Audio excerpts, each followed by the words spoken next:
भागलपुर की लाइफलाइन माने जाने वाले विक्रमशिला सेतु पर उत्पन्न संकट को दूर करने के लिए बिहार सरकार अब पूरी तरह एक्शन मोड में नजर आ रही है। गुरुवार को पथ निर्माण मंत्री इंजीनियर शैलेंद्र ने विभागीय अधिकारियों के साथ सेतु के क्षतिग्रस्त हिस्से का पैदल निरीक्षण कर हालात का जायजा लिया। निरीक्षण के दौरान मंत्री ने बॉर्डर रोड ऑर्गेनाइजेशन यानी बीआरओ द्वारा बनाए जा रहे अस्थायी बेली ब्रिज के निर्माण कार्य और उसमें इस्तेमाल की जा रही सामग्री की गुणवत्ता की भी जांच की। उन्होंने कहा कि मुख्यमंत्री सम्राट चौधरी के नेतृत्व में सरकार लगातार पूरे मामले कराया जा रहा है। पथ निर्माण मंत्री ने भरोसा दिलाया कि अगले 10 से 15 दिनों के भीतर 3.25 मीटर चौड़े अस्थायी बेली ब्रिज पर हल्के वाहनों की आवाजाही शुरू कर दी जाएगी, जिससे आम लोगों को बड़ी राहत मिलेगी। उन्होंने बताया कि पहले चरण में बेली ब्रिज के जरिए यातायात बहाल किया जाएगा, जबकि दूसरे चरण में ट्रस्ट तकनीक के माध्यम से अस्थायी समाधान किया जाएगा। विक्रमशिला सेतु पर आवागमन बाधित होने के कारण लोगों को नाव के सहारे गंगा पार करनी पड़ रही है। इसका असर रोजमर्रा की जिंदगी और आवश्यक वस्तुओं की कीमतों पर भी देखने को मिल रहा है। ऐसे में सरकार की ये पहल भागलपुर और आसपास के जिलों के लोगों के लिए राहत की उम्मीद बनकर सामने आई है। हम लोग लगातार 4-5 बैठक कर दिए और आप देख रहे हैं कि टीम पूरी आ गई है, मटेरियल भी आ गया है और मुझे पूरा उम्मीद है जो इन लोगों ने भरोसा दिलाया है ये 10 से 15 दिन में हम लोग चालू कर देंगे।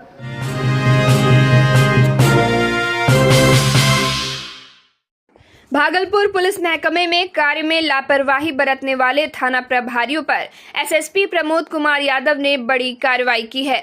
जिले के 19 थानेदारों का वेतन रोक दिया गया है, जिससे विभाग में हड़कंप मच गया है।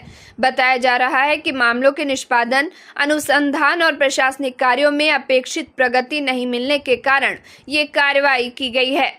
एसएसपी प्रमोद कुमार यादव ने कहा कि थानेदारों और अनुसंधानकर्ताओं के कार्यों की लगातार समीक्षा की जा रही है। जिन अधिकारियों की कार्यशैली में लापरवाही सामने आएगी, उनके खिलाफ सख्त कार्रवाई जारी रहेगी। उन्होंने संबंधित थाना प्रभारियों को चेतावनी देते हुए अपने कार्य में सुधार लाने का निर्देश दिया है। पुलिस मुख्यालय की ओर से स्पष्ट किया गया कि जब तक संबंधित एसएचओ के कामकाज में सुधार नहीं दिखेगा, तब तक वेतन रोककर आदेश प्रभावी रहेगा। संतोषजनक प्रदर्शन के बाद ही वेतन बहाल करने पर विचार किया जाएगा। पुलिस विभाग में इस कार्रवाई को जवाबदेही तय करने और कार्य संस्कृति में सुधार की दिशा में बड़ा कदम माना जा रहा है। 19 थानाध्यक्ष के द्वारा जो है कोई भी गिरफ्तारी या विशेष कार्य नहीं किया गया था, इसको लेकर मैंने इन सबको पहले स्पष्टीकरण पूछा और साथ में इनका जो है 19 थानाध्यक्ष का वेतन भी निर्धारित कर दिया गया है कि वो अपना स्पष्टीकरण अगर उनका रीजनेबल रहेगा तो फिर हम लोग उसको वेतन मुक्त करेंगे। नहीं, अगर रीजनेबल उनका स्पष्टीकरण नहीं रहेगा, बिना कारण अगर लापरवाही की हुई होगी तो थानाध्यक्ष पे हम लोग कार्रवाई भी करेंगे।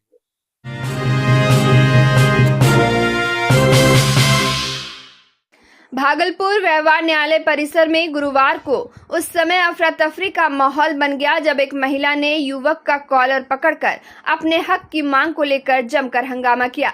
देखते ही देखते कोर्ट परिसर में लोगों की भीड़ जुट गई और मामला चर्चा का विषय बन गया। जानकारी के अनुसार मदीना खातून नाम की महिला ने विकास शाह पर प्रेम विवाह कर कई वर्षों तक साथ रखने और अब उसे एवं उसके 2 बच्चों को अपनाने से इनकार करने का आरोप लगाया है। महिला का कहना है कि दोनों बचपन से एक दूसरे को जानते थे। वर्ष 2016 में उसकी शादी कहीं और हुई थी, लेकिन बाद में विकास उसे अपने साथ अलीगढ़ ले गया, जहां दोनों पति पत्नी की तरह रहने लगे और उनके 2 बच्चे भी हुए। महिला ने आरोप लगाया कि कई वर्षों तक साथ रहने के बाद अब विकास और उसके परिवार वालों उससे 2 लाख रुपए और जमीन की मांग कर रहे हैं। मांग पूरी नहीं होने पर उसे घर से निकाल दिया गया। इसी को लेकर वह न्याय की गुहार लगाने कोर्ट पहुंची थी, जहां दोनों के बीच विवाद बढ़ गया। वही विकास शाह ने महिला के सभी आरोपों को गलत बताया है। उसका कहना है कि मदीना पहले से शादीशुदा है और उसे झूठे मामले में फंसाया जा रहा है। फिलहाल महिला ने कोर्ट में भरण पोषण का मामला दर्ज कराया है और पूरे मामले की सुनवाई न्यायालय में चल रही है।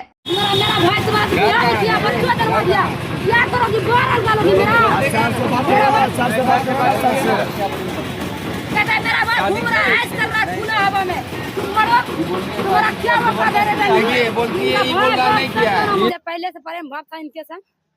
उसके बाद जब माँ बाप जाने मेरे तो मेरा माँ बाप शादी करा दिया मेरा। उसके बाद ये लड़का वहाँ भी मेरे को रहने नहीं दिया, छोड़वा दिया उनको। ये लेके मेरे को अलीगढ़ चला गए हैं, भाग गए लेके। वहाँ एक बच्चे पैदा हुए हैं, लड़का वहाँ रहे 1.5 साल 2 साल के अनजाद रहे। वहाँ से फिर माँ बाप बोला लिया घर आया, बढ़िया से रखने लगा अच्छे से। ये 2-4 साल रखा घर में, 5 साल अपने घर में बढ़िया से। जब ये लड़की फिर दोबारा हम गर्भवती रहे, इसका माँ बाप बोलने लगा कि 2 लाख रुपया दो, तुम्हारे बाप को जमीन है ज्यादा, 1 कट्ठा जमीन मंगवाओ, नहीं तो आधा कट्ठा जमीन दो देगा, रखेंगे नहीं तो नहीं रखेंगे। मेरा माँ बाप बोला कि हम मेरे स्कूल के शादी नहीं तुम किया, हम शादी मेरी बेटी का करा दिए थे, तुम्हारा बेटा ने छड़वाया है, तुम जानो तुम्हारा काम जानो।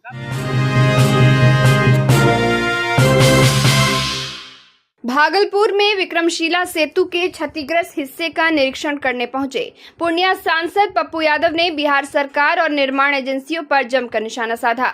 एसडीआरएफ की बोट से गंगा नदी के बीच पहुंचकर उन्होंने सेतु की स्थिति का जायजा लिया और बरारी घाट पर मीडिया से बातचीत करते हुए व्यवस्था पर सवाल खड़े किए। सांसद पप्पू यादव ने कहा कि विक्रमशिला सेतु क्षतिग्रस्त होने के बाद आम लोगों को भारी परेशानी का सामना करना पड़ रहा है, लेकिन सरकार की ओर से पर्याप्त व्यवस्था नहीं की गई है।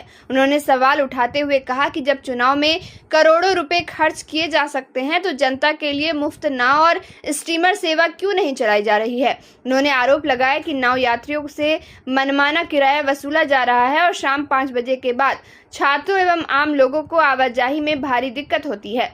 पप्पू यादव ने कहा कि सेतु टूटने के कारण दूध, सब्जी और रोजमर्रा की जरूरी चीजों की सप्लाई प्रभावित हो रही है। उन्होंने सरकार पर जनता की सुरक्षा में विफल रहने का आरोप लगाते हुए कहा कि जो सरकार अपनी जनता की हिफाजत नहीं कर सकती, उसे चुल्लू भर पानी में डूब मरना चाहिए। वही विक्रमशिला सेतु के समानांतर निर्माणाधीन 4 लेन पुल को लेकर भी उन्होंने निर्माण कंपनी पर गंभीर सवाल उठाए।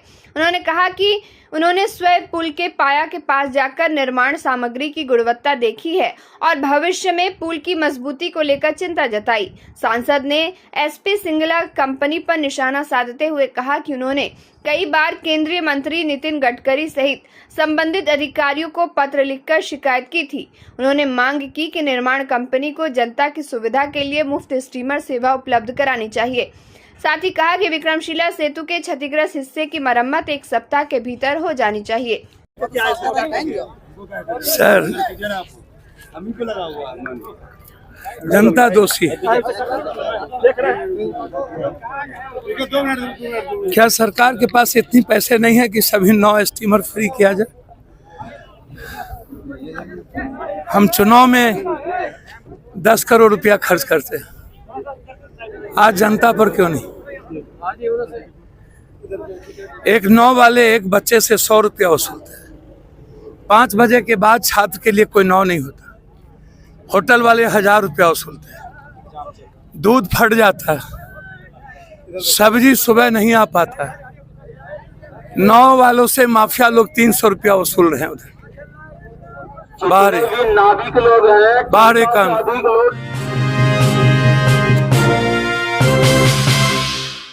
भागलपुर में पुलिस के ऑपरेशन मुस्कान अभियान के तहत खोए और चोरी हुए 59 मोबाइल फोन बरामद कर उसके असली मालिकों को लौटाया गया। एसएसपी कार्यालय में आयोजित कार्यक्रम के दौरान लोगों को उनके मोबाइल सौंपे गए, जिसके बाद मोबाइल धारकों के चेहरों पर खुशी देखने को मिली। वरीय पुलिस अधीक्षक प्रमोद कुमार यादव ने बताया कि साइबर सेल और तकनीकी टीम की मदद से विभिन्न स्थानों से मोबाइल फोन ट्रेस कर बरामद किए गए। बरामद सभी मोबाइल फोन की कुल कीमत करीब 12 लाख रुपए आंकी गई है। आवश्यक सत्यापन प्रक्रिया पूरी करने के बाद मोबाइल उनके वास्तविक मालिकों को सौंप दिए गए।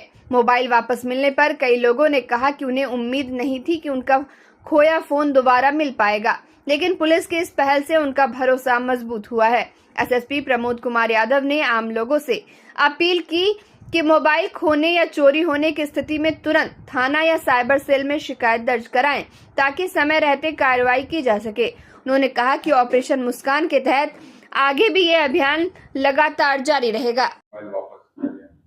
जी, आप लोगों को बताना चाहते हैं कि बिहार पुलिस के द्वारा काफ़ी पहले से एक मुहिम जो है ऑपरेशन मुस्कान के नाम से संचालित है, जिसके तहत जो भी मोबाइल आम पब्लिक के जो गुम रहते हैं या तो कोई उनसे चोरी हो जाता है या तो कहीं गिर जाता है, तो इस प्रकार के जो भी मोबाइल का जो हमारे पास सनहा मिलता है या उनका FIR होता है या किसी प्रकार की शिकायत प्राप्त होती है, तो उसके आलोक में हम लोगों की एक टीम है ऑपरेशन मुस्कान के लिए, जो लगातार जो है जो गुमशुदा मोबाइल है, जो हमारा CEIR पोर्टल भी है, इसके माध्यम से हम लोग जो भी मोबाइल गुम रहते हैं उसका हम लोग रन कराते हैं। उसके जो भी टेक्निकल सपोर्ट हमें रहता है उसके माध्यम से हम लोग डिटेक्ट करने की कोशिश करते हैं। जैसे मोबाइल लोकेट होती है वैसे हम लोग अगर कोई चोरी किया हुआ अभियुक्त रहता है तो उसको गिरफ्तार भी करते हैं। अगर किसी की गलती से कहीं पे रहता है तो उसको हम लोग बरामद करते हैं। तो इस तरीके से आज यहाँ पे लगभग 60 मोबाइल जो मोबाइल धारकों को उपलब्ध कराया गया है।